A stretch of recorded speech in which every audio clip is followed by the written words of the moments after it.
there everybody, I'm Joe the Disney Guy and welcome to another Disney Guy review. Today we'll be talking about Disney's happiest feature, Fun and Fancy Free.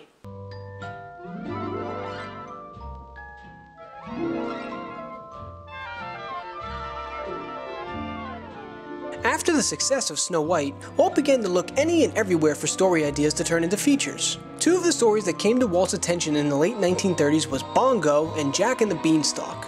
Bongo is a short story written by famous author Sinclair Lewis about a bear who ran away from the circus. Walt enjoyed the tale and wanted to make it into a feature, but its writers actually didn't want to do the story when first presented with it. The perks of being the boss, however, are that you can tell them to do the story anyway. The other story Walt was looking at during this time wasn't actually a new concept for Disney. Twice before, Disney had tackled the Jack and the Beanstalk tale in shorts, once in 1920 as a silent short film, and again in 1933 as a short called Giant Land. Even as recently as 1938, there was Mickey battling a giant in The Brave Little Tailor. But in early 1940, animators Bill Cottrell and Thornton T. Hee pitched to Walt the story of Jack and the Beanstalk using Mickey, Donald, and Goofy as the main characters. Walt found the idea so funny that he reportedly was crying from laughter and called over other people to hear it. But despite this response, Walt didn't want to do the feature because he felt it, quote, murdered his characters. Well, that's a tease. Imagine telling a story so good that you have the king of animation himself crying in laughter, and then after he recovers, he tells you no. Cottrell and Hee were persistent though, and eventually talked Walt into making their idea of feature film, and on May 2nd, 1940, production on The Legend of Happy Valley as a full-length feature film began, while work on a script for Bongo as another feature film was also underway.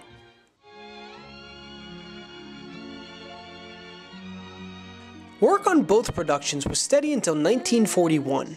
Despite doubts from Disney's distributor, RKO Pictures, about the success of The Legend of Happy Valley, Disney animators had actually already completed 50 minutes of animation for the film, and a script for Bongo was actually finalized on December 8th, 1941. Of course, that was also the same exact day that the US declared war on Japan and entered World War II, and shortly thereafter, the government and military started coming to Walt for films, and every non-war effort production, including Bongo and The Legend of Happy Valley, were put on hold. Of course, we talked about this time at the studio at length a few weeks ago, which you can check out right here. Once the war finally ended in 1945, Walt was able to return to the features and resume work on them. By this time, the studio was fully into making compilation films as a way to keep costs down, and that, coupled with the fact that Walt just didn't feel the animation was sophisticated enough for either piece to be released on its own, led to the decision to release both projects as segments in compilation films. Originally, Walt intended for The Legend of Happy Valley, now renamed to Mickey and the Beanstalk, to be released with another film that the studio was working on at the time, The Wind in the Willows, in a film preemptively titled Two Fabulous Characters. But Walt decided that he liked Mickey and the Beanstalk better when paired with Bongo, and the switch was made. Which is fine by me because, let's call a spade here. Two Fabulous Characters would have been a pretty lame name for a Disney feature. Of course, with both films now being released as shorts as opposed to full-length features, cuts had to be made in order to keep the overall runtime down. Bongo, for example, was originally planned to be a part of the world created for Dumbo, seeing as Bongo 2 was part of the circus, and original plans were for Bongo to come across various characters seen in Dumbo, such as the rude elephants, but all of those ideas were scrapped. Bongo was also originally supposed to have a chimpanzee sidekick, first named Beverly and then changed to Chimpy. Honestly, who names a monkey Beverly? But the idea was abandoned when cutting down the film. Mickey and the Beanstalk was also a victim of cuts, most notably the scene where Mickey actually receives the magic beans. The first idea for the scene actually saw the return of Honest John and Gideon from Pinocchio as they swindled Mickey into giving up his cow for beans, but a later idea that was actually storyboarded was that Mickey gave his cow to the queen of the land, Minnie Mouse, who in return gave him family heirlooms, which happened to be the magic beans. Honestly, of the two ideas, I'm kind of bummed that we didn't get to see the return of Honest John and Gideon. The role would have been perfect for a fast-talking salesman like Honest John, and a no-talking salesman like Gideon. The loose theme of happiness was given to tie the two shorts together, and to this effect, the entire project was titled Fun and Fancy Free. In order to help further convey this theme, Jiminy Cricket was brought back as a host of the film, and was even given a song to sing that was originally written for and cut from Pinocchio, Happy-Go-Lucky Fellow. Honest John had a song cut out from Pinocchio too, why couldn't he come back? Alright, I'll stop harping on this. I just really like that character. Big-time names, both of Disney fame and otherwise, were brought in to be a part of the film. Billy Gilbert, a comedian known for his sneezing act, was naturally given the role of Sneezy back in 1937 for Snow White, and Walt brought him back for Fun and Fancy Free to voice Willie the Giant. Walt also asked his longtime friend and film and radio star Edgar Bergen to be a part of the film, in order to help give Fun and Fancy Free more popular appeal to audiences at the time, and Bergen, along with his puppets Mortimer Snurd and Charlie McCarthy, were brought in to be the storytellers for Mickey and the Beanstalk. Another big-time radio star, Dinah Shore, was brought in to be a singer and narrator for Bongo, and fresh off of her film debut in another Disney feature, The Song of the South, Luana Patton was asked to star with Edgar Bergen in the live-action segments of the film. As for the voice of Mickey Mouse, Fun and Fancy Free marked a bit of a milestone for Disney's mascot. Back when Mickey and the Beanstalk was first in production in 1941, Walt, as he had always done to that point, provided the voice for his lovable character.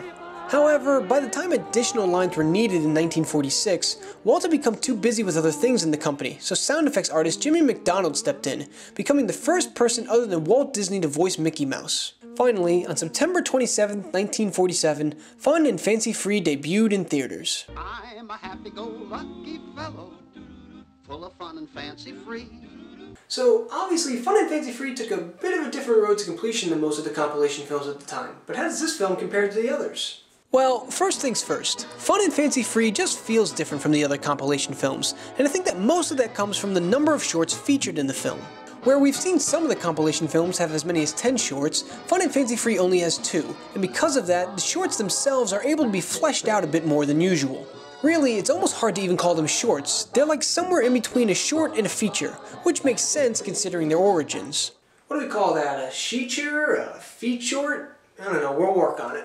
Again, like in Make Mine Music, I didn't think that the theme of happiness that supposedly connected the two shorts was all that strong, but unlike Make Mine Music, I'm willing to give Fun and Fancy Free a bit more leeway on that, and here's why. The segments in between the shorts. Although watching Jiminy travel around and set up our stories didn't exactly do much for me in terms of the theme, I thought it definitely helped connect the stories, and at least gave you the feeling that they belonged in the same movie.